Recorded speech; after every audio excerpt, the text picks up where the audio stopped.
vamos a tener acá las penicilinas, los betalactámicos. Todos estos son betalactámicos. Tenemos las penicilinas, las cefalosporinas, los carbapenémicos. De cada uno de estos grupos de antibióticos vamos a recordar el mecanismo de acción, el efecto adverso principalmente. Con tal que sepan esos dos datos, ya estemos hechos en la parte de antibióticos, mecanismo de acción y efectos adversos. Ya cuando se estudia infección urinaria, diarrea, neumonías, meningitis, absceso de pared, etcétera, ya ahí se comenzará a combinar los antibióticos. Ahí tenemos otra clasificación. Bueno, la otra son los monobactámicos, en su mayor representante la Astrionam, la vancomicina, en su mayor representante bueno, dentro de estas están los glucopéptidos en realidad, los glucopéptidos, y dentro de los glucopéptidos en mayor representante es la vancomicina. Luego tenemos los macrólidos. Recuerden que los macrólidos están indicados en neumonías atípicas por el mecanismo de acción, porque esta inhibe la síntesis de proteica en el ribosoma, en la subunidad 50S.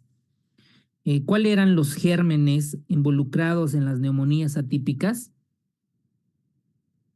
Legionela, Klebsiella, Coxiella pneumoniae y Chlamydia. Micoplasma Y Sarcoplasma pneumoniae. Exacto. Estas bacterias, doctores, la mayor parte, por ejemplo, Mycoplasma, Haemophilus, no contienen pared bacteriana, ¿no es cierto? No tienen pared bacteriana, por lo tanto, todo lo que es penicilina, cefalosporina, carbapenémicos, estas van a ir a actuar en la pared celular. Entonces, por lo tanto, cuando nosotros tenemos un paciente con neumonía atípica, entonces estos medicamentos o estos antibióticos no nos sirven tanto. Por eso es importante aquí los macrólidos, por eso se da amoxi más claritro o más acitro. Y las clásicas preguntas relacionadas a los macrólidos en los exámenes de la residencia es QT, el síndrome de QT largo o QT prolongado. El síndrome de QT prolongado, ¿a qué tipo de arritmia nos lleva? QT largo. Eso, muy bien, doctores. La taquicardia ventricular polimorfa o torsada en puntas. Excelente, doctores. ¿Y cuál es acá el tratamiento?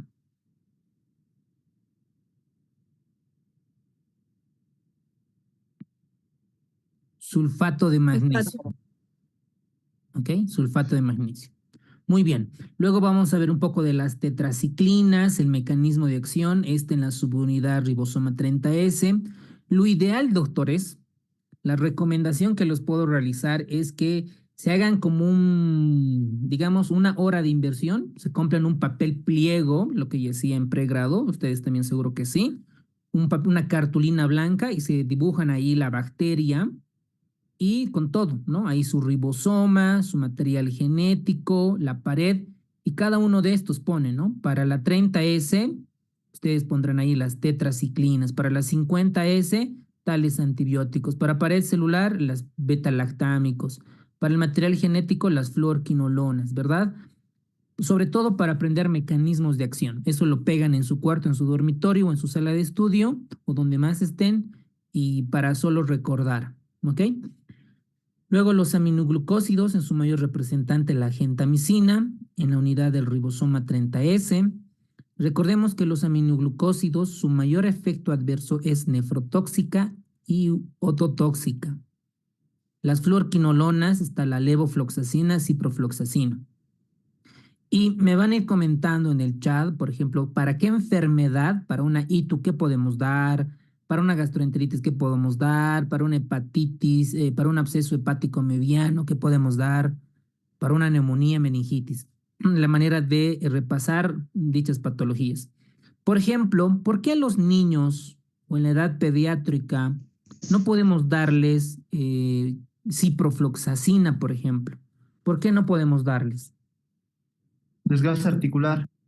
Síndrome de Cristo. Eso, muy bien. Aparte, pues, factura de Principalmente, crecimiento. exacto, principalmente por la tendinitis. Incluso en algunos países europeos ya no se utilizan las fluoroquinolonas, no están aprobados por su organización. Luego también lo mismo con el cloranfenicol. Vamos a hablar un poco de las sulfonamidas, trimetopin. Para el examen de la residencia, deben de recordar que está indicado para una neumonía del paciente inmunocomprometido. ¿Cuál es el agente Citachi, etiológico? ¿no? Neumonía Citachi, no, neumonía Girovesi, ¿no? Neumocystis girovesi. Eso, muy bien, Girovesi, doctores. Karin. Carini. Eso, Ah, cualquiera de los girovesi. dos, ¿ok? Cualquiera de los dos es el mismo nombre. Solamente que una es primero y otra es anticular. Neumocystis girovesi o neumocystis carini. ¿Ok? Entonces, ahí el trimetopin. También para algunas infecciones urinarias, algunas gastroenteritis, puede estar indicado las sulfonamidas. Luego el metronidazol, junto con la clindamicina, están indicadas para bacterias aerobias o anaerobias. Anaerobia. Anaerobias. Muy bien, anaerobias, doctores. Muy bien, excelente. Anaerobias. Esta, sobre todo, daña el material genético. También los protozoarios tienen un efecto importante y está indicada para tricomoniasis, giardiasis, infecciones anaeróbicas, por ejemplo. Ahí tenemos los Clostridoides difficile. Luego el inesolid, que va mucho con la parte de los glucopéptidos, porque estas van a ir contra los gram positivos meticilinos resistentes, ¿no? Staphylococcus aureus, meticilino resistentes principalmente. Luego de la daptomicina, que en la práctica diaria no la usamos frecuentemente, lo mismo que la fosfomicina. Muy bien. Entonces, en este capítulo vamos a centrarnos en los antibióticos en la práctica clínica diaria. Vamos a ver el mecanismo de acción. Según los antibióticos, la clasificación según el mecanismo de acción puede ser un efecto bacteriostático y un efecto bactericida, un concepto básico de pregrado. Y esta es la imagen que tienen que dibujar en una cartulina y los puedan pegar en su dormitorio o en su sala de estudio para poder repasar. Primero, la bacteria, ustedes conocen, tenemos en gran clasificación las bacterias gram positivas y las gram negativas. Las gram negativas es un poco más compleja que las gram positivas en cuanto a la estructura de la pared celular, de su componente externo. Por ejemplo, acá, de color lila, esta es la pared celular, todito esto. Imagínense de una casa, de un edificio, la estructura de ladrillos con el cemento. ¿Ok? Por debajo o por encima puede estar presente la membrana celular de la bacteria. ¿Ok? Entonces, si nosotros vemos acá, esta es de color lila, o esta es de color rosada la pared según este esquema y la membranita es de color un lila más profundo. Los inhibidores de la pared celular, vamos a tener las penicilinas, en su mayor representante, por ejemplo, acá la ampicilina, la amoxicilina, que inhibe la síntesis de pared celular, un concepto bien básico, porque vamos a ver ahí cómo las estructuras se van uniendo. También las cefalosporinas. Por ejemplo, a ver, algún ejemplo de cefalosporina que usemos en nuestro medio. Cefotaxima, ¿no? Tercera generación. Eso, muy bien. Eso, muy bien. La cefotaxima, ceftriaxona y un tip, ¿no? Algo que no pueden olvidarse. Una cefalosporina antiseudomonas. Ceftazidima. ¿Ok? Por pregunta de examen en los exámenes de fármaco. Ceftazidima, la cefalosporina antiseudomona.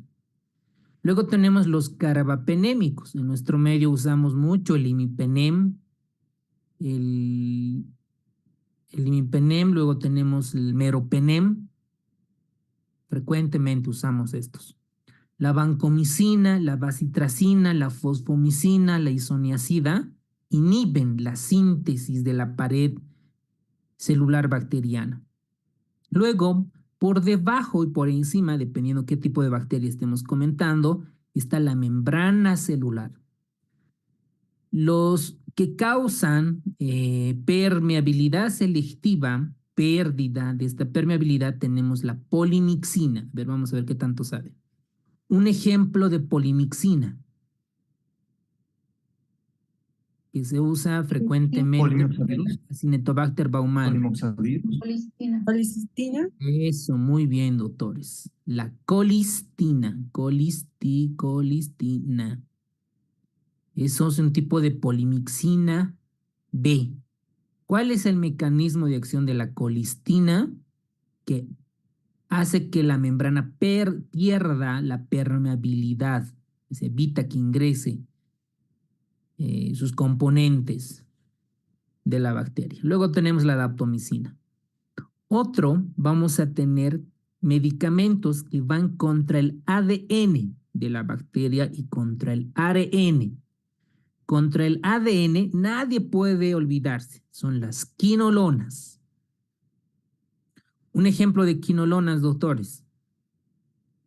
Ciprofloxacino, Levofloxacino. Cuatro generaciones. Eso, muy bien, doctores. La ciprofloxacina, la levofloxacina, gatif, todo lo que no, las de generación. Por lógica, por criterio, por sentido común, no voy a dar a un paciente, a una embarazada, ¿no ven? Porque voy a alterar su material genético, no puedo dar. Por eso las quinolonas están contraindicados en el embarazo. No podemos dar, porque va a alterar el material genético, por sentido común, ¿verdad? Ahora, por ejemplo, en las embarazadas podemos dar inhibidores de la pared celular, porque nuestras células como cuerpo humano no tenemos nosotros pared celular. Por eso la mayoría de las embarazadas, cualquier infección, casi siempre va a estar involucrada las penicilinas, específicamente la amoxicilina. ¿Ok? Entonces, obvio que ni la rifampicina inhibe el ARN mensajero para que se convierta, tampoco se puede dar en una embarazada. ¿Ok? Muy bien. Ahora, ya vimos en la pared celular, membrana celular, ADN, ¿ok? ARN, ya, de manera general. Ahora vámonos a la parte de los ribosomas. Una bacteria puede tener mitocondria. No, No es cierto, ¿no? No puede tener. no. Porque nosotros, nuestras mitocondrias, pues por historia sabemos que no nos pertenecían, hicieron simbiosis, bla, bla, bla. Luego, la célula, ¿qué otros organelos más tiene? Aquí tiene un ribosoma, ¿no? Una subunidad, otra subunidad ribosoma. Luego tiene su retículo endoplasmático rugoso, liso, algunas pueden tener, algunas no pueden tener aparato de Golgi, pero la mayoría va a tener algunas vesículas, las famosas vacuolas. Entonces, vámonos al ribosoma. El ribosoma tiene una subunidad 30, tiene una subunidad 50.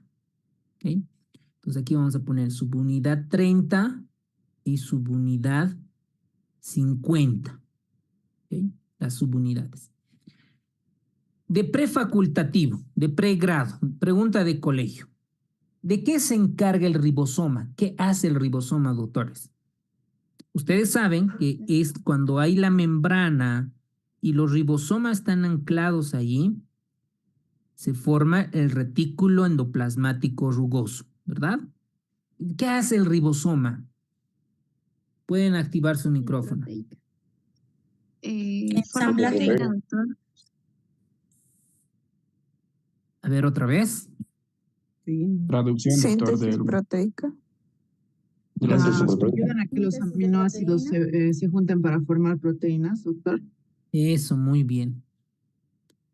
Los aminoácidos, lo que dijeron la doctora, síntesis proteica, está bien. O sea, es un concepto, está bien, muy básico, está bien, ¿no? Se tiene la idea. Pero en realidad, lo que hace el ribosoma es juntar a los aminoácidos, ¿no? Yo tengo un aminoácido, por ejemplo, un aminoácido, otro aminoácido y otro aminoácido, ¿verdad? Los aminoácidos esenciales, no esencial, todo lo que es bioquímica. Se unen mediante un enlace peptídico, ¿no?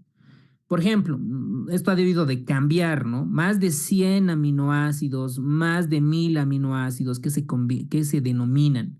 Y entran los conceptos de oligopéptido, de péptido, de proteínas, ¿ok?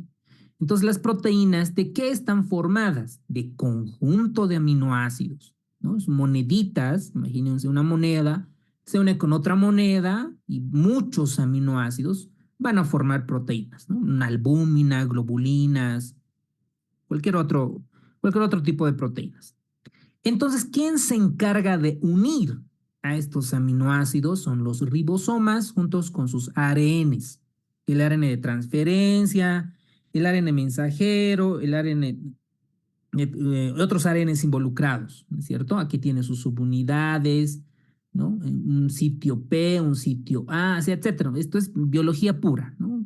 Entonces, en resumen, el ribosoma se va a encargar de juntar a los aminoácidos correspondientes, dependiendo del ARN mensajero, qué tipo de codón trae, ¿no? Algo que me acuerdo de pregrado es que la adenina, uracilo, guanina es un codón, un triplete que codifica la metionina, por ejemplo, ¿no? Un aminoácido, y así.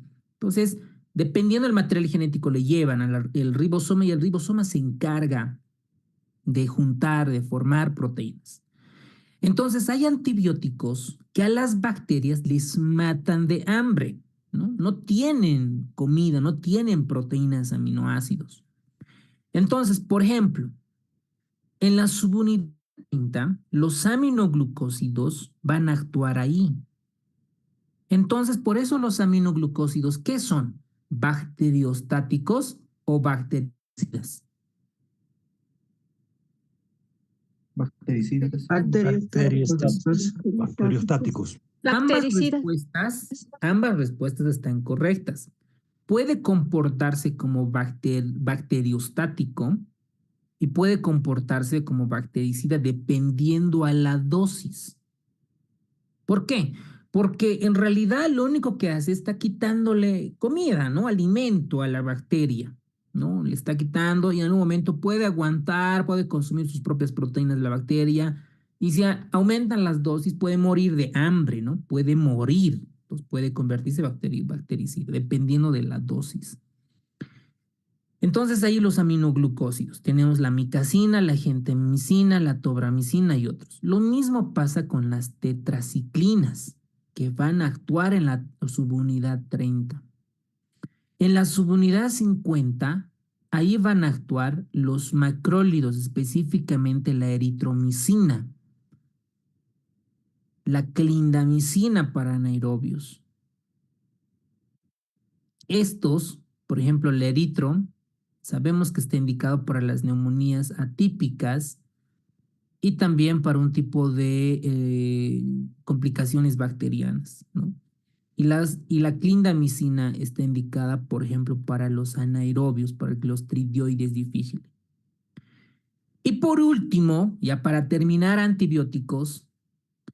Dentro del metabolismo hay una cadena dentro de estas que van a bloquear, inhibir el metabolismo, sobre todo de los folatos. Y ahí tenemos las sulfonamidas. ¿Qué hace las sulfonamidas? Inhibe la síntesis del ácido fólico. Interviene esa ruta metabólica. La sulfonamida se potencia con el trimetropin, por eso van juntas, el famoso cotrimoxazol. Listo. Con esto ya saben el mecanismo de acción. ¿Para qué les va a servir el mecanismo de acción? Para ver los efectos adversos y las contraindicaciones sobre todo. Las contraindicaciones. Si sé que una bacteria no tiene pared celular, no le voy a dar pues un inhibidor de la pared celular. No le voy a dar penicilina, ceftriaxona, meropenem, no le voy a dar banco, nada, porque sé que no tiene pared celular. Por eso el cultivo antibiograma es importante, para decir qué tipo de bacteria tiene la paciente. por neumonía, por infección urinaria, por un absceso hepático, por cualquier etiología. Por eso es importante saber el mecanismo de acción. Bueno, muy bien. Ahora, los beta-lactámicos inhiben la síntesis de la pared. Habíamos comentado las penicilinas, cefalosporinas, carbapenémicos, monobactámicos. Los glucopéptidos, lo mismo, inhibe la pared celular. Los glucopéptidos o glicopéptidos, tanto la vancomicina y la teicoplanina. Los macrólidos no actúan en pared, inhiben la síntesis, por eso dicen, ¿no? ¿De qué se encarga el ribosoma? Habíamos dicho de unir a los aminoácidos y el producto final, ¿qué va a secretar o qué va a producir? Proteínas. Por eso en este esquema dice que los macrólidos inhiben la síntesis proteica. Y por lo tanto voy a dar a pacientes cuyas bacterias no tengan pared celular. Por eso aquí está indicado la claritromicina y la citromicina. Por eso en neumonías, cuando ustedes recuerden, decimos, ¿qué les vamos a dar? Amoxi, porque va a atacar la pared celular, más un macrólido, ¿no? Eso habíamos comentado. Con la amoxi ataco la pared celular y con el macrólido los ribosomas, ¿no? Es decir, las bacterias que no tienen pared celular. Por eso es la combinación de ambas para las neumonías, ¿ok? Sentido común, con conceptos básicos, voy a ir armando mi razonamiento médico. Las fluorquinolonas, gran grupo de antibióticos. Estas inhiben el material genético, ¿ok? Sobre todo la ADN girasa. Su mayor representante, la cipro, la levo. Por ejemplo, la cipro es frecuentemente usado en las infecciones de tracto urinario. Frecuente. Pero les debo de recomendar, cuando veamos situ, vamos a ver que la Escherichia coli tiene un 60-50% de resistencia a la cipro y por lo tanto vamos a usar otros medicamentos como la nitrofurantoína. La levofloxacina, por ejemplo, frecuentemente usamos en neumonías graves, ¿no? Un paciente que ingresa a la terapia intensiva, combinamos, ¿no? Uno que inhiba la pared celular, otro que inhiba el material genético, etcétera. Entonces, la levo. Entonces, la levo tiene el bemol que nuestro medio es un antituberculoso. Podríamos nosotros generar falsos negativos para el diagnóstico, claro, falsos negativos para a un paciente que tiene tuberculosis y podemos no estar diagnosticando. Por eso es que preferentemente usamos amoxicilina, un macrólido, claritro o acitro. Bueno, las tetras, lo mismo, la subunidad 30 y en su mayor representante la doxi. Los aminoglucósidos, la micacina, que en algunos casos vamos a ver que también inhibe la subunidad 30 del ribosoma. Las sulfonamidas, habíamos visto el sulfametoxazol. Esta inhibe la síntesis del ácido fólico en las bacterias, porque bloquean la producción de las purinas y las pirimidinas. Lo mismo con el trimetoprim. Los nitroimidazoles. En los nitroimidazoles, en su mayor representante está el metronidazol, que sobre todo se usa para parásitos en nuestro medio, para las parasitosis y para bacterias anaerobias. Nos va a ayudar mucho. Las lincosamidas, en su mayor representante la clindamicina, que también inhibe la síntesis proteica porque actúa en la subunidad 50 del ribosoma, y la clinda nos va a ayudar igual para los anaerobios. Y las oxazolidinonas, en su mayor representante el inesolid. Pregunta para ustedes. ¿Para qué tipo de bacteria se usa el inesolid? Cirino resistente. Aureus, meticilino resistente, doctor. Osteomielitis. Muy bien. Staphylococcus aureus, meticilino resistente. Para pacientes que tienen nefrotoxicidad o que tienen lesión renal aguda. ¿Ok? Por ejemplo, la vancomicina va bien con el Staphylococcus aureus, meticilino resistente, pero es nefrotóxica. Entonces, para cuidar al riñón, porque sé que la lesión renal aguda aumenta la mortalidad, voy a utilizar o está indicado el inesolid.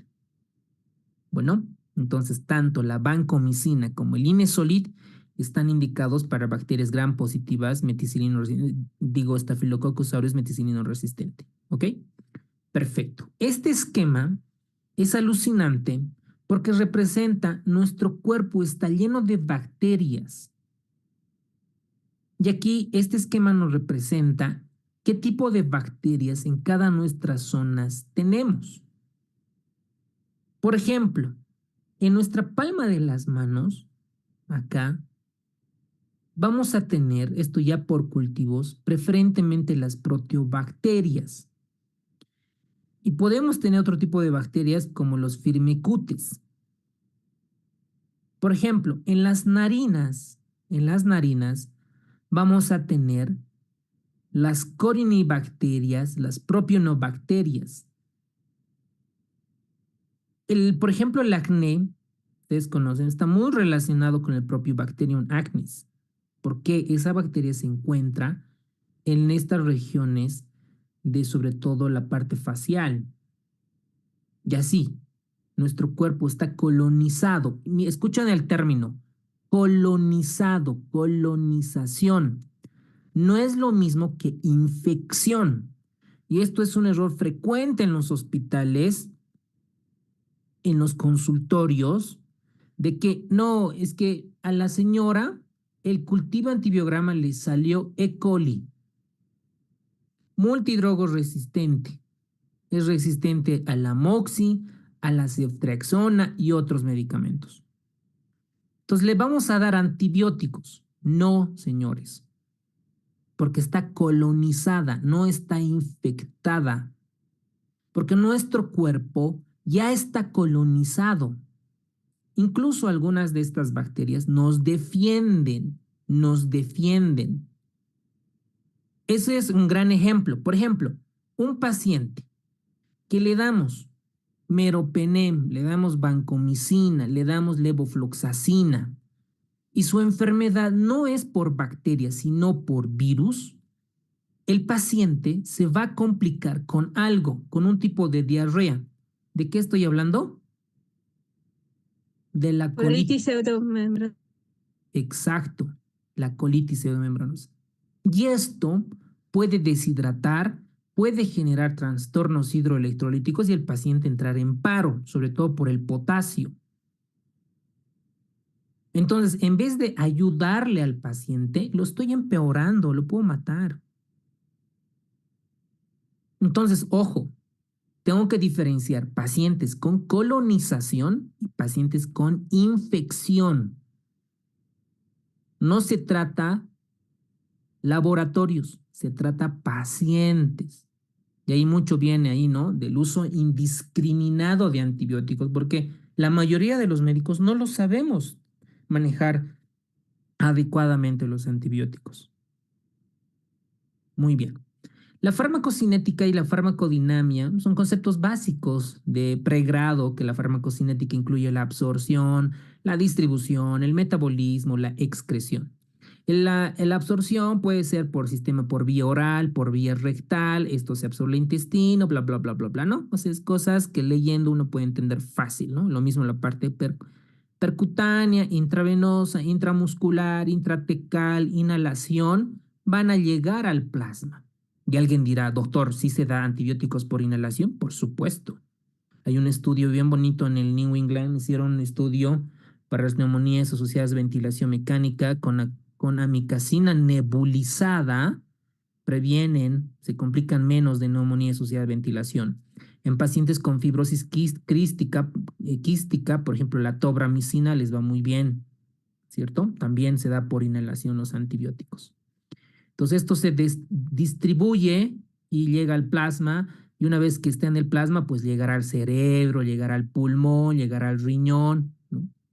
Por ejemplo, la colistina que se da, al pulmón le llega muy poco, 30, 40%, y le truena al riñón. A veces hay más efecto adverso que un efecto beneficioso para el paciente. Entonces, esto hay que saber cuánto es la concentración inhibitoria de cada uno de estos fármacos, la farmacocinética y la farmacodinámica. Y Cuando el medicamento ingresa a nuestro cuerpo, este antibiótico se elimina, puede eliminarse por el hígado, por eso hay muchos medicamentos que se ajustan a la función hepática, sobre todo el riñón. Riñón. Aquí voy a hacer hincapié. A ver, díganme 3 antibióticos nefrotóxicos. ¿Por qué? Porque si el riñón se truena, hace necrólisis tubular aguda, necrosis, el paciente va a morir. Entonces tienen que recordar ustedes como médicos, tenemos que recordar todos, que antibióticos son nefrotóxicos. A ver, vamos. 3 por lo menos. Vancomicina, doctor. Gentamicina, doctor. Ya, muy Gentamicina bien. y glucósidos. Vancomicina. Gentamicina. Muy bien. ¿Cuál más? Ya mencionaron la vancomicina y los aminoglucósidos, ya sea amicacina, gentamicina. Otro grupo, ¿cuál es más? La colistina. Eso, la Vancomicina. colistina, la ceftazidima. Es importante ajustar a tasa de filtrado glomerular. Es importante porque un paciente que estemos dando vancomicina no está ajustada, el nefrólogo te van a venir a dar un cabezazo. Te va a venir a demandar porque el riñón se está tronando, está haciendo necrosis tubular aguda. Entonces es importante conocer qué medicamentos son las más nefrotóxicas. Y lo que ustedes comentaron, vancomicina, aminoglucósido, ceftazidima, colistina. ¿Y cómo van a saber ajustar en base a el Sanford, el libro que les comenté, ¿no? Que les voy a pasar y eso les va a ayudar. Y eso siempre tenerlo en tu nube, ¿no? Sobre todo si vas a ser clínico, ¿no? Si vas a ser gineco, vas a ser cirujano, vas a ser emergenciólogo, peor internista, intensivista, lo tienes que dominar, ¿ok? La farmacocinética, la absorción ya la comentamos, el metabolismo. Este metabolismo ha sido preguntado en ciencias básicas. Tenemos 2 reacciones acá. La fase 1, donde el medicamento se torna más polar, más hidrosoluble. Y en la fase 2, donde se componen o están compuestos por moléculas más grandes y mucho más hidrófilas. Y eso dependiendo de cada medicamento. Y el metabolismo en el hígado puede estar con el sistema enzimático citocrómico del P450, que este se encarga de la fase 1, ¿ok? De la fase 1. Es decir, donde el medicamento lo convierte más polar. La excreción, dependiendo de qué medicamento. Puede ser hepático, renal u otro mecanismo. ¿Ok? Un concepto importante en farmacodinamia es la concentración inhibitoria mínima. Cuando les reportan un cultivo cuantitativo, les van a mostrar esta concentración. Y en los libros de farmaco y en el libro de Harrison van a ver para cada antibiótico la concentración inhibitoria mínima. Por lo tanto, es importante saber qué es una concentración. Entonces ahí tienen la pregunta opcional. Vayan contestando en el chat, por favor. 40 segundos. ¿Cuál creen que es la respuesta?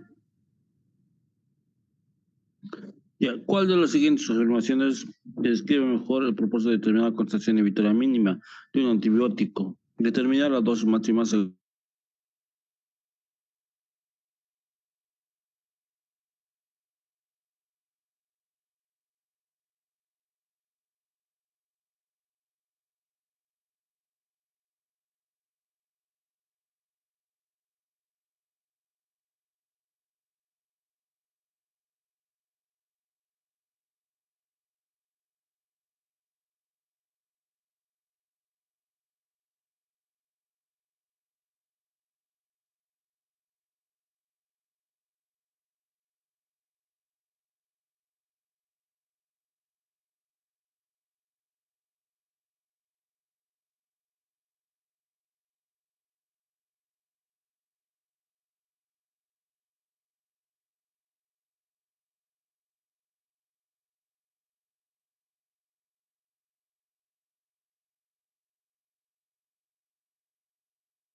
Excelente, muchas gracias por contestar.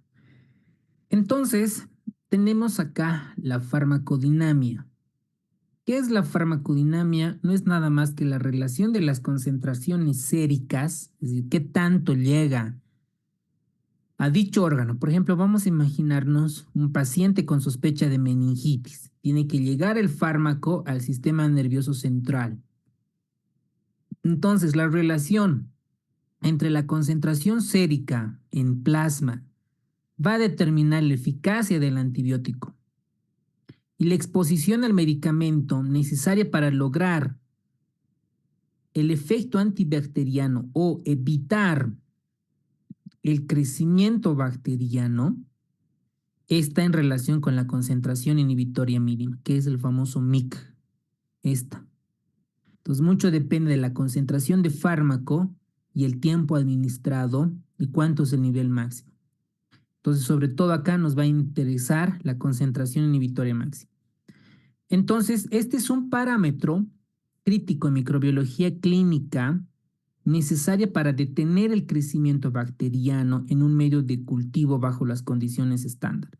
Entonces, acá los que ven los cultivos tenían las cajas de Petri y hay el crecimiento. Primero lo colonizan y comienza a crecer en un cultivo, en un agar, por ejemplo. Crece la bacteria y a los costados les dan las famosas pastillas, dependiendo qué tipo de pastillas, ¿no es cierto? Por ejemplo, los beta-lactámicos, y comienzan a ver el halo, ¿no? Y ahí se comienza a ver la concentración inhibitoria. Este valor es crucial para la selección del antibiótico más eficaz y ajustar el tratamiento de infecciones bacterianas. Y esto nos podría ver si usamos dosis máximas de generar cardiotoxicidad, nefrotoxicidad o algún tipo de efecto adverso de cada uno de estos antibióticos. Entonces, en inciso C, todos contestaron, excelente, muy buena pregunta. Ahora veamos el mecanismo de acción. Primero tenemos que recordar la pared, el componente externo de cada bacteria. Por ejemplo, el gram positivas, en su mayor representante, el Staphylococcus aureus, vamos a tener, en cuanto a las tinciones, se va a utilizar el cristal de violeta, la solución yodada, el decolorante y al final el rojo safranina, que esto nos va a ayudar a identificar si es una bacteria gram positiva. Aquí tenemos el esquema donde habíamos comentado, ¿no es cierto? El material genético, vamos a tener ahí las fluorquinolonas, principalmente. Los inhibidores de la síntesis de proteínas, los aminoglucósidos y otros, que los hemos visto y los vamos a volver a ver. Los antimetabolitos, las sulfonamidas, los inhibidores de la síntesis de pared bacteriana, las penicilinas, carbapenémicos y otros. Y los inhibidores del material genético, la fluorquinolona. Entonces, los inhibidores de la pared, tenemos todos estos medicamentos. Alteración de la membrana, la polimixina, en su mayor representante la colistina, los inhibidores de la síntesis proteica, todos estos medicamentos, o este grupo de medicamentos, ácidos nucleicos y los antimetabolitos. Vámonos a la inhibición de la síntesis de la pared bacteriana. Ustedes ven acá los componentes bioquímicos. Aquí tenemos una cadena, miren, de cada uno de estos, de glucano. Esta es una cadena de glucano. Van a estar unidas por puentes peptídicos a otros componentes, a otros aminoácidos. Y aquí tenemos otra cadena de glucanos. Cuando estos se van juntando, van a formar los peptidoglucanos, porque ya son muchos. Entonces, esta cadena de glucano van a estar formadas, por ejemplo, por N-acetilglucosamina, el famoso NAG, N-acetilglucosamina. Y el otro, que es el ácido N-acetilmurámico. Y ambos están unidos por un enlace peptídico y forma la cadena de glucano. Varias cadenas van a formar el peptidoglucano. Y ustedes me dirán, ¿qué tiene que ver acá el peptidoglucano? Es el componente importante de la pared bacteriana, el peptidoglucano. Entonces, normalmente los antibióticos que actúan en la pared bacteriana inhiben la síntesis de este péptidoglucano, de esta cadena de glucano, de este N-acetilglucosamina y del ácido acetilmurámico. Todas estas cadenas, incluso las pueden romper. Entonces las bacterias gram positivas, su mayor componente son los peptidoglucanos. Los peptidoglucanos, ¿por qué están formados? Por cadena de glucanos. Las cadenas de glucanos, ¿por qué están formados, doctores? N-acetilglucosamina, N-acetilmurámico. Excelente, doctora. Entonces, las bacterias gram positivas son ricos en estos aminoácidos y están formados por los peptidoglucanos. Y estos peptidoglucanos es más gruesa en las bacterias gram positivas. ¿Cuánto mide? De 20 a 80 nanómetros. Y además está con los ácidos teicoicos y los ácidos lipoteicoicos, que le van a dar mayor fortaleza a las bacterias gram positivas. Por debajo está la membrana plasmática. Aquí tienen los fosfolípidos y las proteínas transmembranales y las proteínas periféricas. Y entre estas está el espacio periplásmico. Entonces, cuando vamos a pared bacteriana, principalmente van a ir a atacar los peptidoglucanos. Las bacterias gram negativas, la gran diferencia con las bacterias gram positivas, tiene muchos componentes. Miren, encima están los lipopolisacáridos. ¿Por qué es importante los lipopolisacáridos? Cuando ingresa a nuestro cuerpo, estos se van a formar como pirógenos exógenos. Y estos genera al cuerpo, va al sistema nervioso central y comienza a generar varias sustancias proinflamatorias y van a provocar fiebre. Por eso los lipopolisacáridos como les digo, es mucho más agresiva, ¿no? Porque produce fiebre en los pacientes. Estos lipopolisacáridos, si queremos ser un poco más detallistas, van a estar formados por antígenos O, que es esto de azul. Van a estar formados por cadenas de glucosa, galactosa, heptosa, que tienen su parte central, y su parte central está dividida en dos, en la parte externa y en la parte interna. ¿Qué tienen que saber para el examen? Que está formado por lipopolisacáridos. Por debajo está la membrana externa. En la membrana externa, sus fosfolípidos y sus proteínas transmembranales. Luego está el espacio periplasmático, que principalmente está formado por peptidoglucanos, pero miren, su peptidoglucano es bien delgadita, ¿no? 2 capas de cadenas de glucanos. A comparación de acá, miren cuántas tiene de peptidoglucano. 1, 2, 3, 4, 5, 6, 7. 7 filas, ladrillos. Mientras que las otras tienen simplemente 2. ¿Ok? Y tienen una membrana interna, ¿no? Están los fosfolípidos y las proteínas transmembranales y las periféricas. ¿Cuál es la gran diferencia? Los lipopolisacáridos. El gram positivo no tiene lipopolisacáridos. Entonces, cuando se inhibe la síntesis de la pared bacteriana, vamos a tener estos, ¿no? Sus componentes. Aquí tenemos una comparación en las bacterias. El peptidoglucano es mucho más gruesa en gram positivas. Ahí habíamos contado como 7 cadenas. De las gram negativas muy delgadas, solamente 2. El ácido teicoico, ¿no? Presente en las gram positivas. Los lipopolisacáridos, miren, ausente, pero presente en las bacterias gram negativas. Y esta es la que produce fiebre, ¿no? Un pirógeno exógeno. Las proteínas porinas están presentes en las bacterias gram negativas. Periplasma presente en las bacterias gram. Entonces, esta pared va a ir a actuar las famosas penicilinas, ¿no? Principalmente. Ahora, estos betalactámicos, habíamos visto que hay las penicilinas, las cefalosporinas, los carbapenémicos y otros. Para esta pregunta, ¿cuál es el principal efecto adverso con la administración de carbapenémicos? Por ejemplo, vamos a ver acá el imipenem. Imipenem. 30 segundos para contestar en el chat, por favor.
A ver qué contestaron. ¿Quién se hizo la C? Muy bien.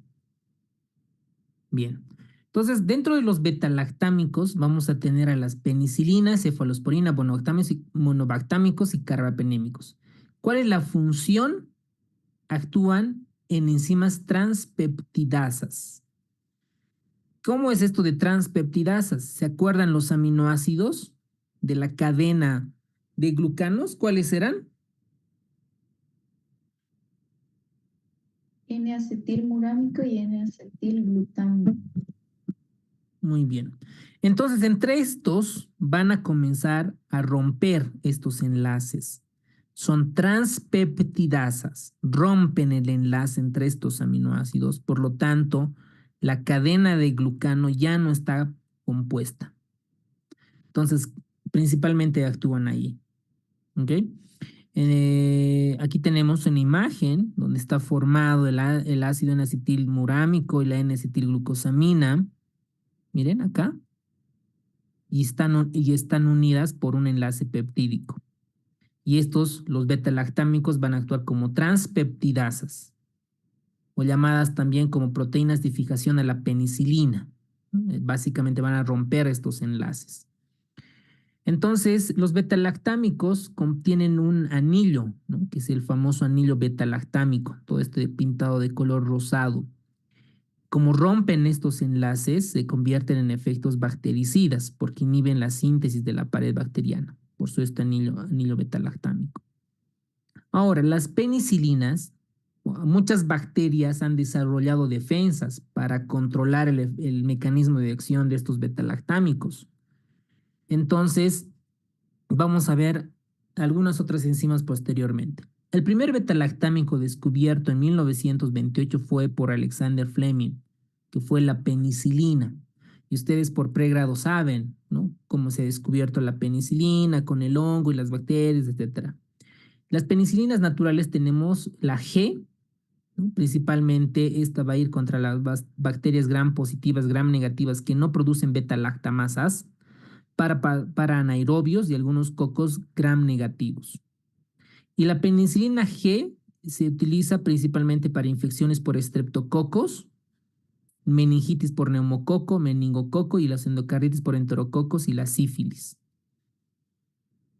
Como les comentaba, hay penicilinas antiestafilocócicas, posible pregunta de examen, que son los Staphylococcus aureus meticilinos sensibles o susceptibles a meticilina.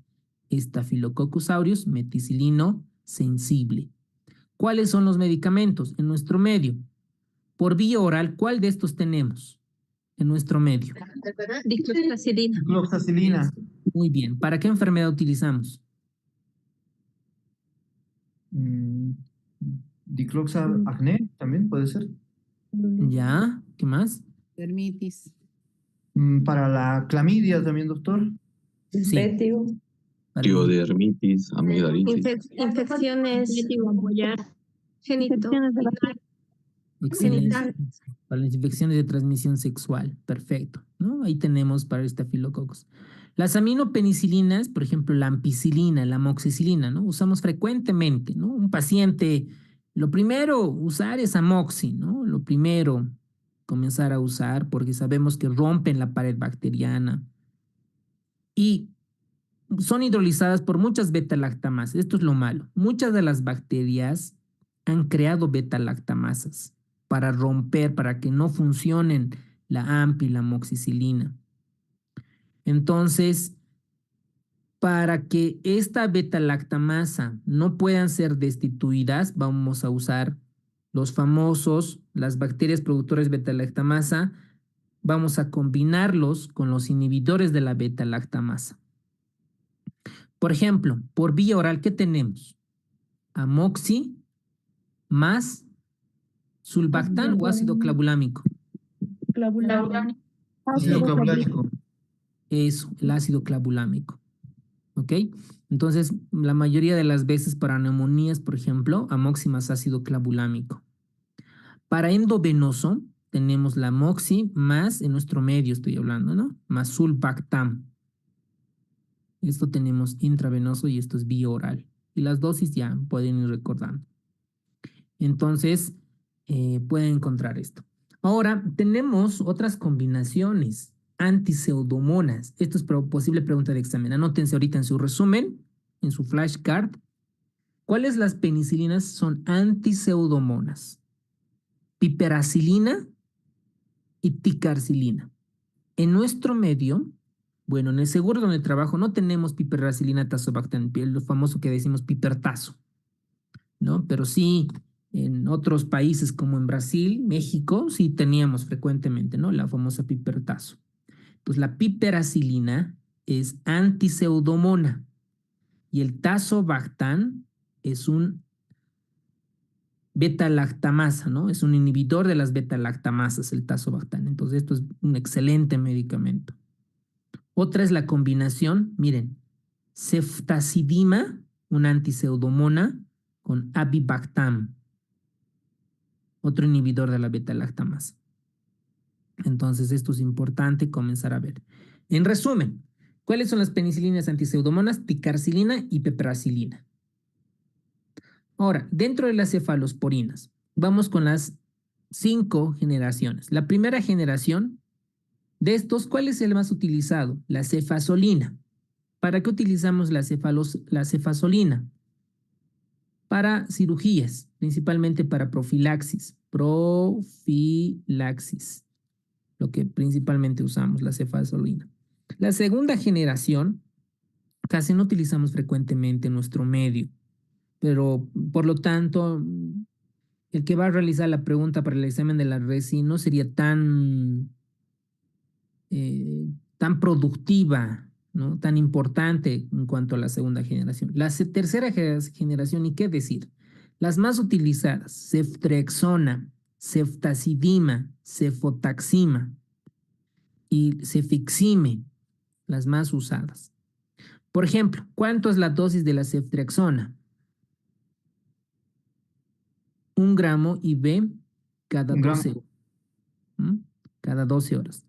Para meningitis se dobla la dosis, ¿no? 2 gramos IV cada 12 horas. En algunos libros van a encontrar como 2 gramos IV para 24 horas, pero por su farmacocinética, 1 gramo IV cada 12 horas. Entonces, para itus, ¿no? Para neumonías, para pacientes que los vas a internar, perfecto.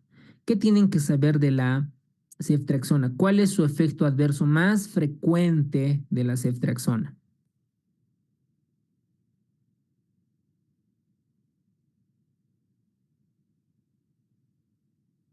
Sobre todo la patología biliar, ¿no? Comienza a tener una bilis espesa. Colestasis biliar hepática. Exacto, colestasis hepática, ¿no? Una bilis espesa. Ese es su efecto más en su pregunta de examen. De todas estas de cefalosporinas, ¿cuál es la antiseudomonas? Ceftazidina. Ceftazidima, doctor. Muy bien, doctores. Esta no pueden olvidarse. Háganse flashcards si creen que se van a olvidar. La ceftazidima es la cefalosporina de tercera generación contra la pseudomonas aeruginosa. Después la cefotaxima, 2 gramos IV cada 8 horas, sobre todo por los pacientes, los quirúrgicos utilizan mucho, la cefixima igual, ¿no? Y pues principalmente su mayor representante, la cetraxona. La cefepime, este medicamento puede venir incluso por vía oral, pero lo malo es que estamos quemando este antibiótico. Estos pacientes, sobre todo, está para neutropenia febril, para las infecciones intraabdominales. Puede ofrecer, ¿no? Una actividad adicional en presencia de ciertas beta-lactamasas, ¿no? Este medicamento es súper alucinante, la cefepime, pero cuando está indicado correctamente.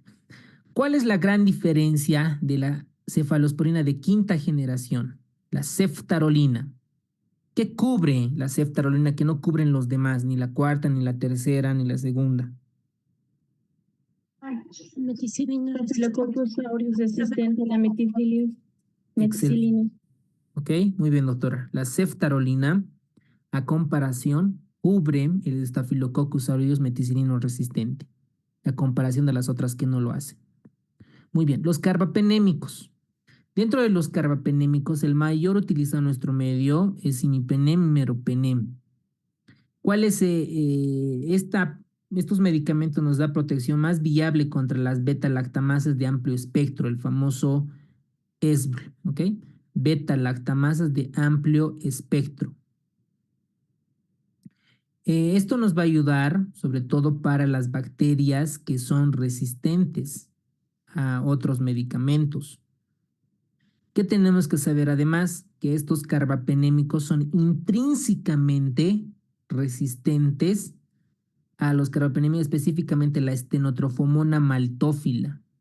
Cuidado, por ejemplo, en los cultivos antibiogramas, cuando vean una neumonía por estenotrofomona maltófila y diga resistente, sabemos que intrínsecamente, naturalmente, es resistente a los carbapenémicos. Esto es pregunta de examen para todos los que rotan terapia intensiva e infectología, sobre todo. Y la adición del Bavorbactam al meropenem produce inhibición de las beta-lactamasas, sobre todo para las AMC, para las carbapenemasas, para las KPC principalmente. Ahora veamos algunas diferencias entre estas. El imipenem es nefrotóxica y también es neurotóxica. En los pacientes con lesión renal incluso aumenta el riesgo de convulsiones. ¿Ok? Mientras que el meropenem no es tan nefrotóxica igual que el imipenem, pero igual tiene su riesgo de nefrotoxicidad y neurotoxicidad. Pero entre estas dos, la más tóxica es el imipenem. No se pueden olvidar para el examen de la residencia. Luego los monobactámicos. ¿En quiénes vamos a usar? En pacientes que tengan alergia, sobre todo los beta-lactámicos. Ahí usamos el Astreonam. Puede estar inactivado por las carbapenemasas y los beta-lactamasas de espectro ampliado y está indicado también en neutropenia febril. ¿Qué tienen que recordar para el examen? Que el Astreonam se utiliza en pacientes con alergia grave a los beta-lactámicos. ¿Cuáles son las reacciones más adversas de los beta-lactámicos? Sobre todo las erupciones, principalmente. Las reacciones anafilácticas están detectadas menos del 0.05%. Les preguntan, ¿no? Cuando un paciente, por ejemplo, dice, tengo una infección urinaria. Ok, perfecto, señora o señor. ¿Es alérgico a algún medicamento? Sí, doctor, tengo alergia. ¿A cuál? A la penicilina. Una vez me han puesto penicilina, amoxicilina y he tenido rash, ¿no? Entonces, por eso es frecuente las erupciones. Pueden generar enfermedad del suero, síndrome de Steven-Johnson, neurotoxicidad, neutropenia, nefritis intersticial y otras. Pero los porcentajes son muy bajos en comparación de estas. Entonces, los carbapenémicos, habíamos dicho que son nefrotóxicos, y neurotóxicos. Entonces, los carbapenémicos pueden ocasionar convulsiones, sobre todo en pacientes con lesión renal aguda. Todos los que contestaron, excelente. Muy bien. ¿Qué organismo es conocido por su resistencia intrínseca natural a la vancomicina? 30 segundos. Está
Excelente, gracias por contestar.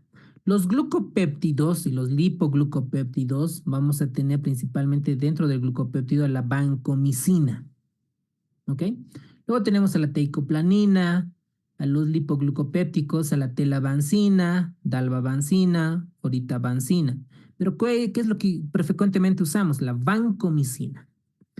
La vancomicina inhibe la síntesis de pared bacteriana específicamente cuando se unen a los dos residuos de alanina terminal junto con su péptido original. Es básicamente rompe los enlaces, ¿ok?, de la pared bacteriana. Actúa por lo tanto como transpeptidasa, rompen los enlaces en estos aminoácidos. La vancomicina frecuentemente se usa para Staphylococcus aureus meticinino resistente y su mayor efecto adverso es la nefrotoxicidad. Nefrotoxicidad. Bueno, la bacitracina tópica y la fosfomicina, estas rompen los enlaces en las fases enzimáticas cuando van a generar los peptidoglucanos en el citoplasma. Entonces, la vancomicina principalmente está para Staphylococcus aureus meticilino resistente, cualquier infección que sea. Y esta se usa intravenosa, ¿ok? La vancomicina por vía digestiva no se absorbe mucho, tiene muy mala absorción, pero se utiliza por vía oral en infección en la colitis pseudomembranosa, por clostridioides difficile. Entonces, esto es importante. No es usual identificar que las cepas de Staphylococcus aureus con sensibilidad intermedia y enterococos son resistentes a la vanco. ¿Por qué? Porque hay medicamentos, por ejemplo, que van a ocasionar resistencia. ¿Qué más tenemos que saber en cuanto a la vancomicina? Las guías van a recomendar un nivel plasmático, un nivel mínimo de vancomicina que es de 15 a 20, pero no creo que les pregunten esto en los exámenes, ¿no? Es un dato muy específico. Y se debe vigilar la nefrotoxicidad cuando los niveles aumentan más de 20 micrómetros por ml. Básicamente nosotros en la práctica diaria nos guiamos con la creatinina para sacar la tasa de filtrado glomerular y la vancomicina usar al clearance de creatinina. ¿Cuál es el efecto adverso más frecuente? El síndrome de hombre rojo. Cuando nosotros administramos y ve el tórax, se pone rojo a veces. Pero más que alergia, esto es por la administración rápida. Entonces, por eso la vancomicina se da en infusión de 24 horas, sobre todo en los pacientes, ¿no? O por lo menos de infusión prolongada. Entonces, el síndrome de hombre rojo no es nada más que un eritema eritematoso, ¿no? Un eritema. Y ¿cómo es el tratamiento? La infusión más lenta, ¿ok? Y en algunos casos se puede dar antihistamínicos como la difenhidramina. Eso es su efecto adverso más frecuente. Entonces acá, la resistencia intrínseca, que la vancomicina no le va a hacer nada, son Enterobacter spp. Por ejemplo, qué bacteria era intrínsecamente resistente a los carbapenémicos?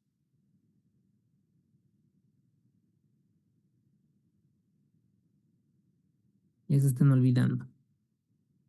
Estenotrofomonas maltophilia, doctor. Eso, muy bien, doctora. Buena memoria, si lo ha leído, perfecto. La estenotropomona son intrínsecamente resistentes a los carbapenémicos. Entonces, es naturalmente resistente.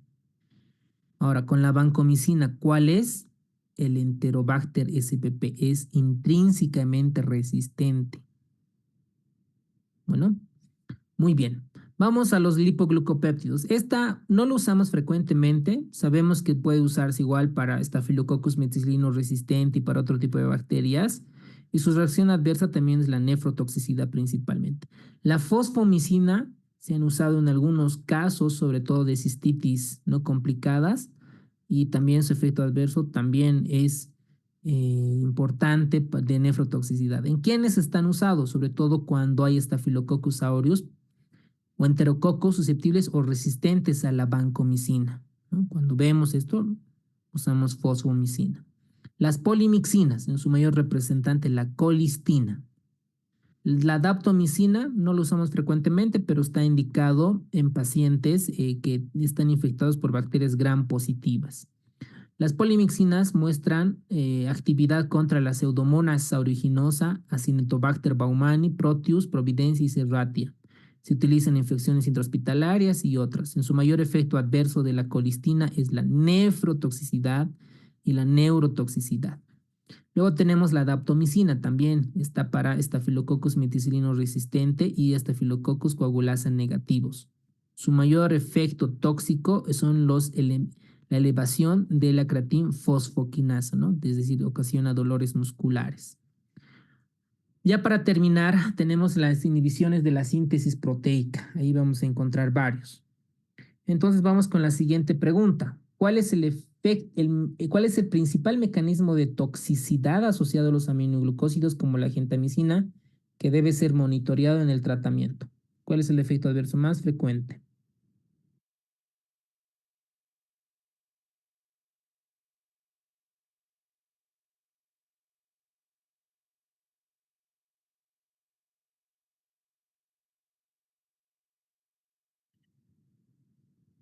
Muy bien, doctores. Los aminoglucósidos, en su mayor representante tenemos la amicacina, la gentamicina. Esta va a ir a comenzar a inhibir de manera irreversible al ribosoma, específicamente la 16 y la 30S. Pueden actuar en cualquiera de los dos. Bloquean toda esta transferencia, ¿no? Habíamos dicho que el ribosoma se encarga de unir a los aminoácidos, entonces por lo tanto bloquea la translocación del ARN de transferencia en el enlace peptídico del sitio A. ¿Por qué es A? Por el aminoácido, sitio P por el sitio peptidil que une el enlace peptídico. Ahora, ¿qué es lo malo? Que los aminoglucósidos es nefrotóxica, ¿no? Y ototóxica, nefrotóxica y ototóxica. Ahora, esto nos van a ayudar para medicamentos, para bacterias como la Pseudomonas aeruginosa y Acinetobacter baumannii. En algunos casos están usados para infección de tracto urinario. Por lo tanto, acá la respuesta es la nefrotoxicidad. Muy bien. Vámonos a los macrólidos, doctores. ¿Cuál es el mecanismo de acción principal de los macrólidos como la eritromicina, claritromicina, acitromicina?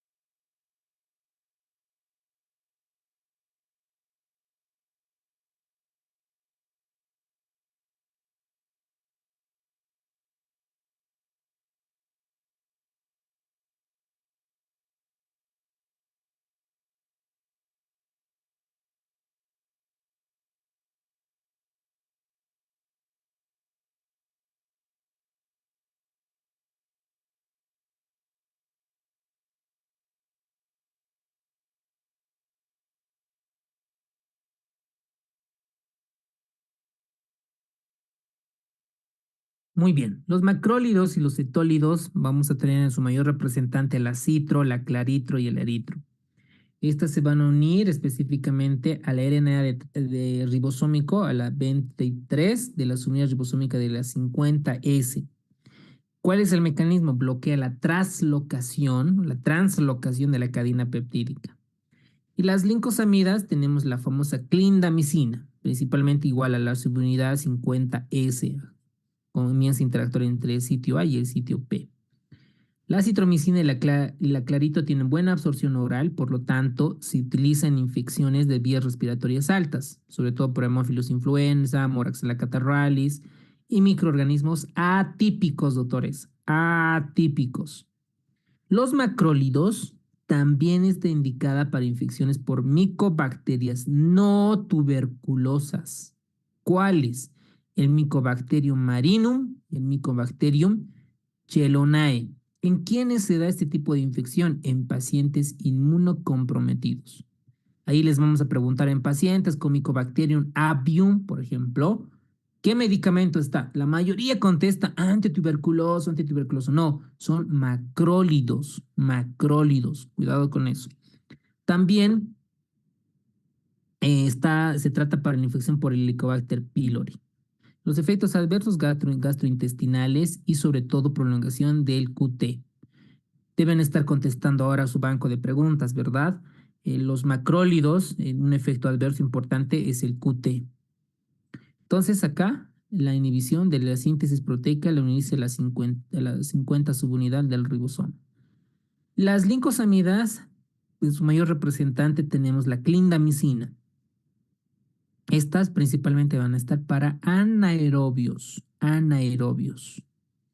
Las tetraciclinas se van a unir a la subunidad 30S. Van a bloquear la unión del ARN de transferencia del aminoácido al sitio ribosómico tipo A. Estas se utilizan sobre todo para infecciones de piel ocasionadas por Staphylococcus aureus meticilino resistente, para enfermedad de Lyme, sífilis y otras, ¿no? Estas enfermedades infecciosas es mejor recordar por enfermedad para cada una de estas. La tigecyclina puede estar indicado para infecciones de tejidos blandos. Estas tienen menor absorción si se administra junto con compuestos de calcio y hierro, ¿no? Sobre todo estas no se administran con la leche y puede ocasionar crecimientos anómalos óseos, sobre todo en el feto, y por eso no se administra en el embarazo ni en menores de 8 años. La linesolida. Cuando yo tengo un paciente con osteomielitis, por ejemplo, ¿no? Tiene un Staphylococcus meticilino resistente, una osteomielitis por un SARM, y el paciente tiene creatinina de 5, entonces va a ser un poco difícil darle vancomicina, entonces prefiero darle linezolid. El linezolid se va a unir a la unidad 50S, entonces está indicado para ese tipo de pacientes. La mupirocina, esta se utiliza sobre todo en la práctica, hemos visto en las cirugías cardíacas, un paciente que va a entrar a una cirugía cardíaca, se toma muestra del ano y de las fosas nasales y pueden tener, ¿no?, componentes, bacterias como Staphylococcus aureus. Entonces, para eliminar, se utiliza la mupirocina. Por eso se dice que es de uso tópico. ¿Qué más podemos comentar de la linezolid, ¿no? Tienes reacciones adversas de mielosupresión, neuropatía ocular o periférica y el síndrome serotoninérgico que puede ocasionar la linezolid. Dentro de las streptograminas, en la práctica no lo utilizamos frecuentemente, probablemente algunas patologías, algunos médicos sí. Y esta sabemos que también se une al ribosoma 50S. El cloranfenicol, el famoso cloranfenicol. Cuando hace varios años, muchos médicos comentaban que no van a utilizar el cloranfenicol porque genera aplasia medular, porque habían visto un caso, un niño, creo que en la parte pediátrica, le dieron cloranfenicol y el paciente tuvo aplasia medular, anemia, leucopenia, trombocitopenia. Entonces, por eso no se utiliza frecuentemente, por su efecto adverso. Sabemos que esta también se une a la subunidad 50S, porque interfiere entre los enlaces de estos aminoácidos, sobre todo en el sitio A. Ahora, el cloranfenicol, por ejemplo, en oftalmo se utiliza mucho, ¿no? Para las conjuntivitis, colirios se utiliza. Pero hay un síndrome. ¿Qué síndrome ocasiona el cloranfenicol? Niño gris. Eso, muy bien. Síndrome de niño gris. Esto le falta Y anótense en su resumen, por favor. Síndrome de hombre rojo. ¿Qué medicamento genera? Vancomicina, doctor, vancomicina. Orinas naranjadas. Rifampicina. Rifampicina. Muy bien. A ver, otro color, otro color. Banco. Gris. El síndrome de niño gris. ¿Qué ocasiona? Cloranfenicol. Cloranfenicol. Muy bien, doctores. Gris, Clorofenicol. naranja, rojo, ¿no? Esos tres colorcitos para antibióticos. Muy bien. Y la bilis espesa, amarillo, las cefalosporinas. ¿Qué más? A ver, acá tenemos la quinopristina, la dalfopristina, ¿no? Está para infecciones por Heterobacterium faecium, resistente a la vancomicina, infecciones por bacterias gram positivas, ¿no? Aquí vamos a tener muchos de estos medicamentos cuando ya se utilizan, cuando pasan como tratamiento para segunda o tercera línea. Para el cloranfenicol habíamos comentado que su reacción adversa más frecuente es la anemia aplásica, ¿ok? El síndrome del recién nacido gris y la mielosupresión, ¿no? Todo lo que es que tenga que ver con la médula ósea. Muy bien. ¿Cuál es el efecto secundario más frecuente o más importante de las sulfonamidas? 30 segundos. En el chat, por favor.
Bueno, dentro del metabolismo bacteriano vamos a inhibir la síntesis de ácido fólico, del folato. Aquí tenemos normalmente la bacteria va a tener sus propios aminoácidos y otros componentes como la pteridina. Entonces, la pteridina, para que se convierta en ácido dihidroteroico, necesita de una enzima que es la dihidropteroato sintasa. Y ahí la sulfonamida actúa en esta enzima específicamente. Y este ácido dihidroteroico lo que va a hacer es que junto con el glutamato se forme el dihidrofolato y dihidrofolato. A esto necesita una enzima que es la dihidrofolato reductasa para que se convierta en tetrahidrofolato.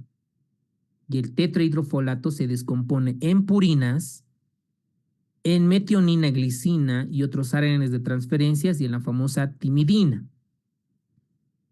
Entonces el trimetropin va a actuar en la dihidrofolato reductasa. Por lo tanto, no va a haber purinas, ni ADN, ni proteínas. Entonces la bacteria muere por no tener material genético, no tener proteínas y no tener ADN. Entonces, tanto las sulfonamidas, donde actúa en la dihidropteroato sintasa y el trimetropin en la dihidrofolato reductasa. O sea, ambos se sinergizan. Por eso se dan juntos, la sulfonamida más trimetropin. ¿Ok? ¿En quiénes vamos a usar? ¿En quiénes vamos a usar? Por ejemplo, en pacientes que tengan neumonía por neumocistis gyrovesi, algunas gastroenteritis, algunas infecciones urinarias principalmente.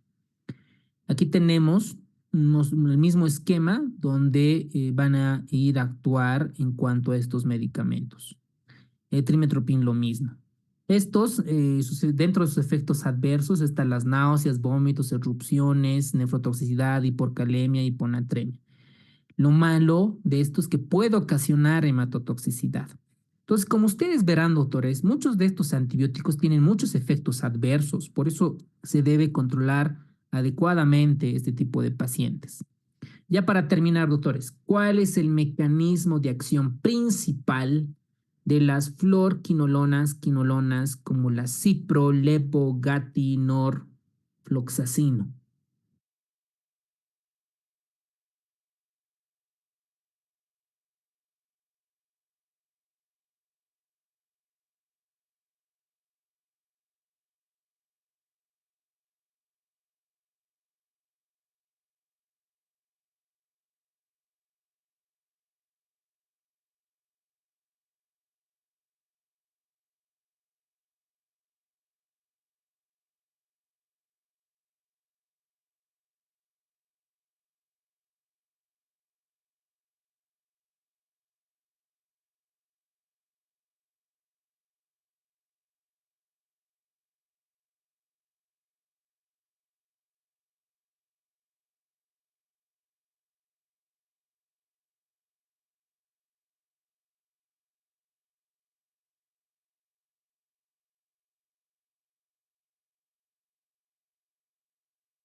Las quinolonas. Las quinolonas intervienen en la inhibición del ADN principalmente. ¿Cómo lo va a hacer? Principalmente con las topoisomerasas. Ustedes ven acá el segmento del material genético, el dominio de las ATPasas, dominio B y el dominio A. Entonces, estas topoisomerasas van a hacer que se empaqueten dicho material genético. Entonces, lo que hace la quinolona es inhibir estas enzimas, las famosas topoisomerasas, ATPasas, sobre todo lo de la ADN girasa, sobre todo, para evitar este ensamblaje, este empaquetamiento de material genético. Entonces, ¿cómo actúa? Inhibiendo la ADN girasa y la topoisomerasa 4. En resumen, inhibe la síntesis del ADN. ¿Cuáles tenemos? Las fluoradas. Primero tenemos las que no son fluoradas, el ácido nalidíxico, que antes se usaba para profilaxis de hito, actualmente ya no. Y dentro de las fluoradas tenemos la NOR, la Cipro, la Levo, el Moxi, Gemi y de la floxacino. ¿Cuáles los más utilizados? Cipro, Levo y el moxifloxacino o el GATI. Pero entre estas dos, digamos, si queremos elegir entre estas cuatro, la ciprofloxacina y el levofloxacino. ¿Qué tenemos que saber en cuanto a las fluorquinolonas? Que estas son antiseudomonas. A ver, recordemos, ¿qué beta-lactámicos tenemos antiseudomonas? Vamos, ¿cuáles son? Ceftazidima. Ya, una, ceftazidima, otra. Imipenem. Miropenem, muy bien. Piperazo. Piperacilina, tazobactam, muy bien. ¿Qué más? Carcilina. Eso, muy bien. Ok. Ahora, a eso anótense. Así, bueno, están haciendo muy bien su resumen. Las fluorquinolonas, tanto la cipro como la levofloxacina, son antiseudomonas. Antiseudomonas. Muy bien. Ahora, también algunas son tratamiento de segunda línea para la tuberculosis. ¿Ok? Por eso algunos infectólogos se enojan porque, ¿no? ¿Por qué dan levofloxacina si el paciente puede tener tuberculosis, etcétera? Porque en nuestras guías de tuberculosis, incluso en salud pública, vamos a ver que debemos retirar, ¿no?, las fluoroquinolonas con respecto a estas. Entonces, ojo con eso. También se utiliza para prostatitis. Les comentaba, ¿no? Es mejor estas enfermedades abordarlas en base a las guías. No se memoricen en antibióticos que la ceftriaxona se utiliza para itus, se utiliza para tal. No es la mejor manera. Suficiente el mecanismo de acción y los efectos adversos más frecuentes que los tips que les estamos dando, ¿ok? ¿Qué es lo malo de los efectos secundarios de las fluoroquinolonas? Principalmente la tendinopatía. Se ha demostrado en cortes, en casos y controles que las personas, los niños que utilizan estos medicamentos pueden tener rotura de tendón de Aquiles, que es lo más frecuente. Pueden ocasionar convulsiones, neuropatía, desregulación glucosa, aumento de riesgo de aneurisma aórtico, empeoramiento de la miastenia gravis. Puede. ¿Ok? Entonces, como verán, tiene muchos efectos adversos, pero pues algunas personas se automedican, ¿no es cierto? Pero pues mucho depende, ¿no? Pero recuerden la tendinopatía. Ahora, las rifampicinas, comprenden la rifan, la ribabutina, estos principalmente es antituberculosos, ¿no? Que se van a unir a la subunidad beta de la RNA polimerasa. La nitrofurantoína, este es un medicamento excelente para las itus. Les comentaba que en las itus, la E. coli es la más frecuente, ¿no? Todo el mundo lo sabe. Bueno, todos los médicos lo saben. Entonces, la mayor parte dan cipro, ¿no? O levofloxacina, ciprofloxacina. Entonces, a veces la cipro le da resistencia, la E. coli le da resistencia a la cipro más del 50%. Es un medicamento excelente, por ejemplo, es la nitrofurantoína para las infecciones urinarias. El metronidazol, principalmente para anaerobios. Las rifamicinas, esto principalmente para la tuberculosis. En algunos casos, en algunos esquemas de algunos otros países están presentes. Como ustedes comentaron, las quinolonas inhibe la adenegirasa y otra enzima más aquí le falta. ¿Cuál es? Isomerasa. La topoisomerasa 4. Eso, muy bien, doctores. Topo isomerasa 4. Excelente. Muy bien, doctores. La nitrofurantoína, principalmente para E. coli, ¿no? Lo principal. ¿Sabes qué es lo malo de la nitro? Que tiene mucho efecto gastrointestinal. Los pacientes no pueden tolerar, es que doctora, tengo náuseas, me duele el estómago. Entonces, hay nitrofurantoínas de liberación prolongada, Entonces, ese medicamento les cae muy bien, con menos efectos. El metronidazol para bacterias anaerobias. Muy bien, doctores, y terminamos con esto. Este es un resumen del libro de Harrison, donde comienza a ver, ¿no?, el sitio principal de acción, los mecanismos de acción y mecanismos de resistencia. Esta tabla nos va a ayudar a ver resistencia. Para los beta-lactámicos, el principal mecanismo de resistencia es inactivación del fármaco por beta-lactamasas. Alteración de los sitios de acción, sobre todo las proteínas fijadoras a la penicilina, y la menor difusión de los conductos de porina. Para los glucopéptidos, como la vancomicina, altera el sitio efector. Incrementa la unión al sitio de la acción. Para la bacitracina, expulsa el fármaco, dicha bacteria. La fosfomicina sobreexpresa la enzima blanco y puede tener enzimas fármaco-modificadoras. Para los aminoglucósidos, la bacteria en su principal resistencia es la enzimas fármaco-modificadoras. Dentro de las tetraciclinas, lo mismo, ¿no? Activa la expulsión del fármaco. Para el trimetropin, lo mismo, expulsión. La mayoría son alteraciones en su mecanismo de acción, principalmente en las enzimas fármaco-modificadoras. Luego, para los macrólidos está la metilación en el sitio, en el ribosoma, ¿no? Metila, es decir, lo altera al fármaco o lo puede expulsar. La lincosamida, la metilación. Para las estreptograminas, comienza igual a formar metilación en los sitios de acción del ribosoma. El cloranfenicol, enzimas fármaco-modificadoras. Las oxazolidinidonas, como el linezolid, altera el sitio de unión del ARN ribosómico. Para la mupirocina, actúa con la sintetasa del ARN de transferencia. La sulfonamida es resistencia adquirida, por ejemplo, al dihidropteroato sintetasa. El trimetropin, igual resistencia adquirida. En cuanto a las quinolonas, altera el sitio de acción, puede igual expulsarse. A las rifans, altera el sitio de acción. Las nitros, lo mismo, el metronidazol, enzimas fármaco-modificadoras. Y la mayoría parte, pues, son mecanismos de resistencia. ¿De qué depende las estrategias terapéuticas? Depende cómo está el paciente, dónde está la infección y cuál es el perfil de resistencia. Pero esto es mejor tratarlo por enfermedad infectológica.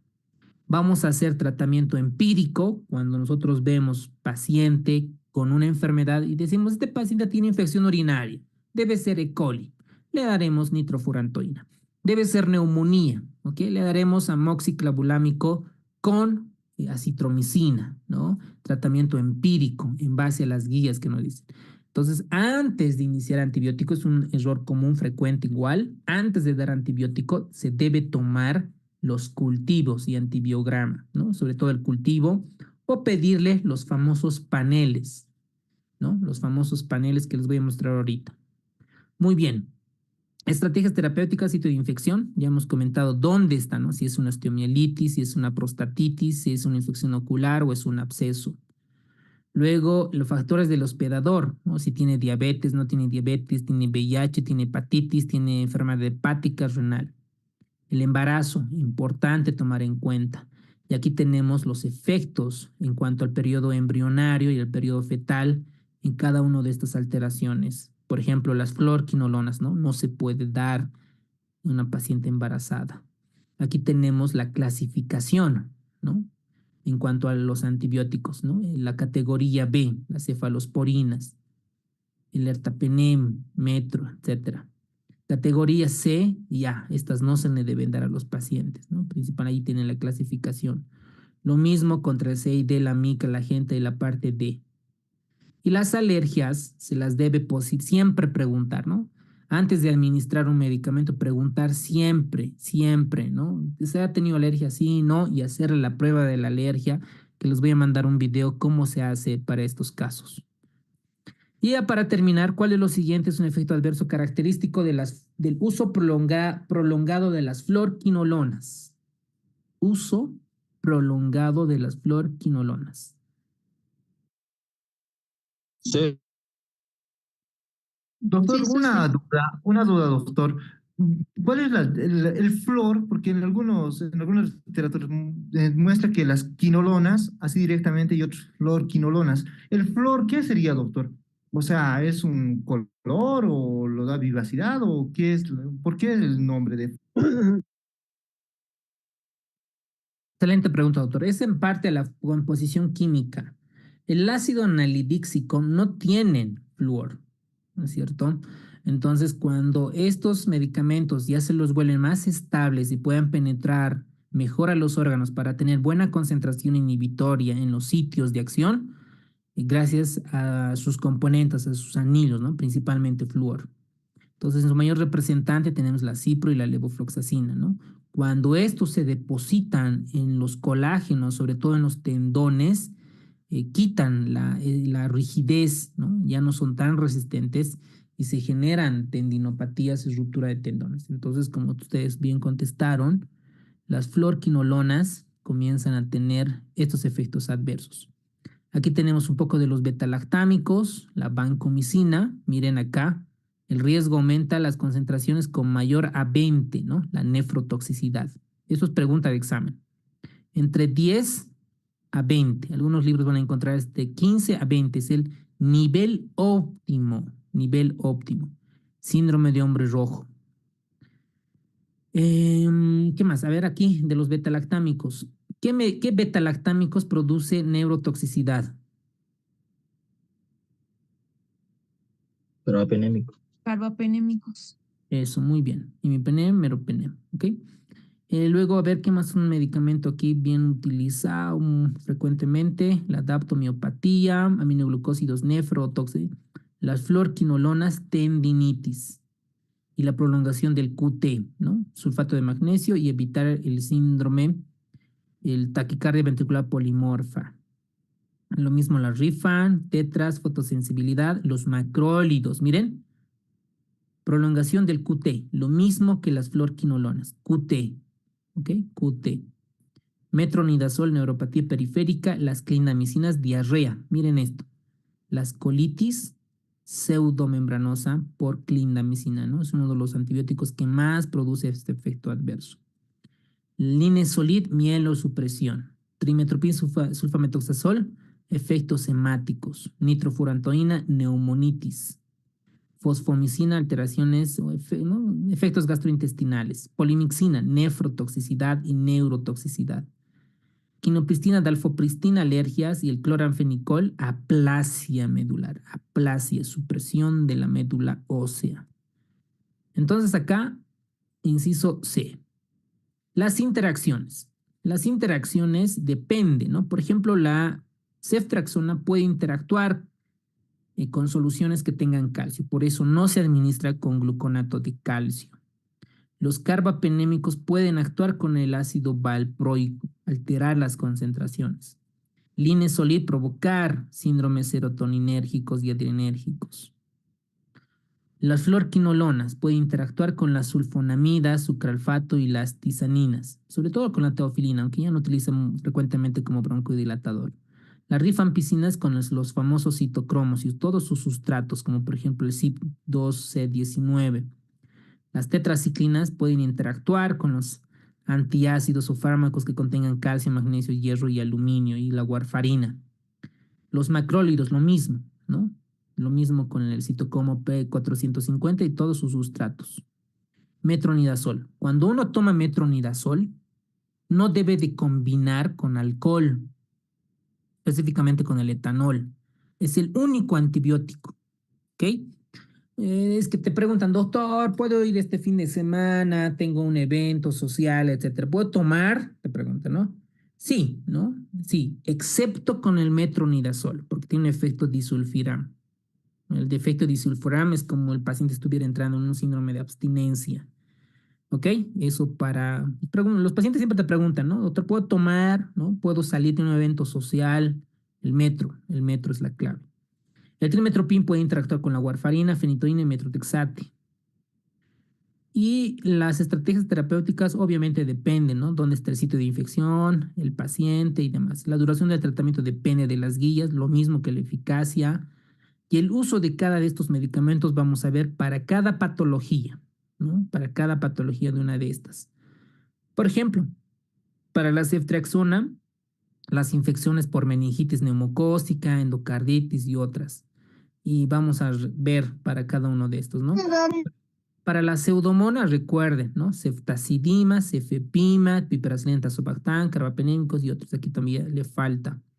Aquí tenemos la ceftazidima, bivactam, por ejemplo, con una patógenos. Obviamente esta resistencia depende de cada centro, Por ejemplo, no, yo trabajo, ¿no? Digamos, en los Yungas, ¿no? En un hospital de los Yungas. Aquí la infección urinaria es producida casi el 99% por E. coli. Y esta E. coli, en mi antibiograma, a la ciprofloxacina solo tengo 10% de resistencia. Ah, ok, la cipro puedo continuar dando. O no, digamos, yo trabajo, no sé, en Sucre, ¿no? En un pueblo, en un lugar de Sucre o en la ciudad, y mi tasa de resistencia a la ciprofloxacina es 80%. De cada 10 mujeres o de cada 10 hombres que tienen infección urinaria, su E. coli es resistente a la cipro. Entonces, esto depende, ¿no? Depende de qué cohorte, qué caso control, de qué cohorte se han elegido, ¿ok? Lo mismo pasa con los demás antibióticos, ¿no? Por ejemplo, para la vancomicina, ¿no? El 100% puede ser susceptible, pero yo he visto casos que Staphylococcus aureus hay resistencia a la vancomicina en algunos casos, ¿ok? Ya con eso hemos terminado, doctores. Cada uno de estos vamos a ver. El sitio quirúrgico, aquí habla de profilaxis. Para nosotros, en la práctica diaria, es con la cefazolina, doctores. ¿ok? Con cefazolina. Miren, cefazolina, cefazolina. Para cabeza y cuello, cefazolina más metronidazol. A ver, para un abdomen, vamos, lo que más frecuente ahorita están viendo ustedes, ¿no? Para heridas, para histerectomías, para parte biliar, es cefazolina o ampicilina sulbactam. Para colorectal, apendicectomía, cefazolina más metronidazol. Esto es para cirugías. Para todo paciente que entra a cirugía, siempre es cefazolina más metronidazol, sobre todo para cubrir anaerobios.